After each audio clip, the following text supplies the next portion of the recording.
Louis XIV was born in 1638, destined to shape France and Europe like few before him. His birth was greeted as a miracle, the long-awaited heir to King Louis XIII and Anne of Austria. His early years were spent in the lavish but tense environment of the royal court, watched over by his protective mother. When Louis was just 4, his father died, and France entered a period of uncertainty and potential crisis. Queen Anne assumed the regency, guided by her trusted advisor Cardinal Mazarin, as the child king's world changed forever. Though the throne was his in name, real power rested with the regent and the cardinal. During his childhood, Louis witnessed the Fronde, a tumultuous civil war that deeply scarred the royal family. He remembered fleeing Paris with his mother, learning that even a king could be vulnerable when power slipped away. This left in Louis a permanent mistrust of the nobility and a conviction in the need for absolute monarchy. As he grew, Louis learned from observation, developing a careful and cautious character behind a regal facade.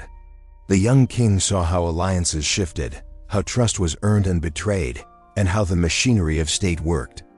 In 1651, at just 13, Louis was declared of age to rule, though Mazarin continued to wield real authority. He studied the rituals and ceremonies of court, recognizing their power in binding the nobles to the crown. After Mazarin's death in 1661, all of France expected Louis to appoint a new chief minister, but he stunned everyone. Louis declared that he would govern alone, ending the tradition of powerful ministers controlling the king. He saw himself as the very embodiment of France, famously associated with the phrase, "I am the state." Determined to restore royal authority, he began a relentless program of personal rule and administrative reform. He demanded daily briefings and involved himself in every detail of government, determined not to cede control. One of his first challenges was France's dire financial state, the result of years of war and extravagance. He turned to Jean-Baptiste Colbert, who modernized France's economy, industry, and trade. Louis also saw the nobility as a potential threat and sought to contain their power through cunning and splendor. He conceived Versailles not only as a palace, but as the grand stage for his absolute monarchy. Versailles dazzled Europe, a palace of gold, marble, mirrors, and carefully manicured gardens, a symbol of royal glory. Nobles were required to attend court, lured by privileges and the promise of royal favor, but always under watchful eyes. The elaborate etiquette and rituals at Versailles became the means to control and domesticate the once rebellious nobility. Courtiers competed for access, their lives ruled by the king's daily routine, every gesture pregnant with political meaning. Louis became the Sun King, the source of light and power, and Versailles his universe. He was also a patron of the arts, supporting Molière, Lully, Racine, and Lebrun, fueling a cultural golden age. French art, music, and literature became models for Europe, as did the fashions and manners of the court. Louis encouraged the building of grand boulevards and monuments, remaking Paris into a city worthy of his reign. But his vision was not limited to culture and spectacle.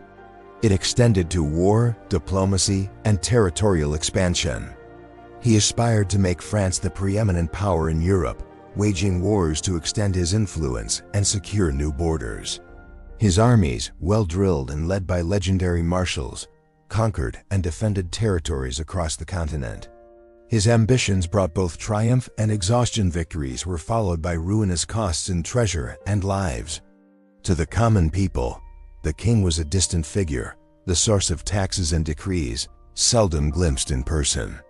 Yet the myth of the king as both father and master endured, with royal processions and portraits reinforcing his grandeur. Religion played a central role in his rule. Louis saw himself as the protector of the Catholic faith in France. In 1685, he revoked the Edict of Nantes, which had guaranteed freedom to Protestants, driving thousands into exile. This act, intended to unify France religiously, weakened it economically and deepened the suffering of religious minorities. Louis's private life was as colorful as his public persona, marked by love, heartbreak, and intrigue. He married Maria Theresa of Spain, sealing peace with a longtime rival and producing several children. His court was also filled with powerful mistresses such as Louise de la Vallière, Madame de Montespan, and Madame de Maintenon. Madame de Montespan's influence brought scandal and fascination, while Madame de Maintenon, more discreet, eventually became his second wife in secret. The king's children, legitimate and otherwise, played roles in dynastic politics and the alliances of the era. Family tragedies struck repeatedly, with many children and grandchildren dying young, leaving Louis increasingly solitary.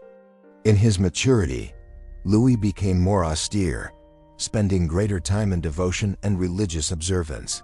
He continued to shape the government, reforming legal codes, establishing institutions, and promoting science and learning. He founded the Royal Academy of Sciences and encouraged exploration and innovation, eager to enhance France's prestige. His ministers, drawn from the ranks of the educated and loyal, helped him maintain an efficient and centralized bureaucracy. Versailles, once a hunting lodge, became the center of French political, social, and artistic life. His foreign policy, ambitious and often aggressive, made France the dominant power but bred enduring resentment among neighbors. Wars with the Dutch, the Habsburgs, and the English drained resources, and the constant state of conflict wore down the nation. In pursuit of a Bourbon dynasty in Spain, Louis triggered the War of the Spanish Succession, embroiling Europe in chaos for years. Though his grandson became King of Spain, the human and financial cost was staggering, leaving France weakened. In his final years, Louis suffered profound losses, outliving his son and two grandsons, the heirs he had hoped would continue his legacy. Old age brought pain and regret, and the king reflected on the consequences of his choices and the burdens of power. He became more pious, guided by Madame de Maintenon, and marked by an increasing withdrawal from court festivities. Still, he worked daily, holding audiences, signing decrees, and upholding the image of unbroken authority. He offered words of caution to his great-grandson and heir, warning him against extravagance and unnecessary wars.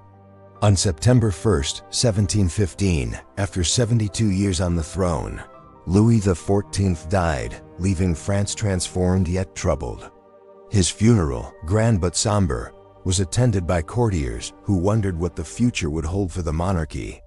The reign of Louis XIV became the standard by which later kings measured themselves, its brilliance and flaws remembered alike. His centralization of power, reliance on ritual, and cultural achievements shaped French identity for centuries to come. The grandeur, though admired, masked deep problems, debt, inequality, and resentment simmered beneath the golden surface.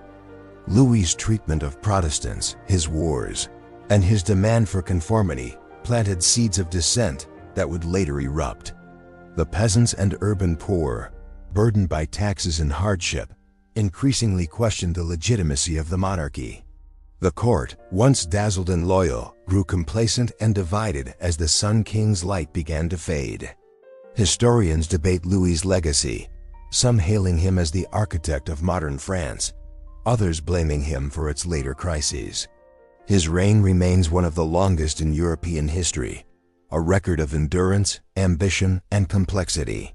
Rulers across Europe tried to emulate his style, his court, and his methods, making France the cultural capital of the age.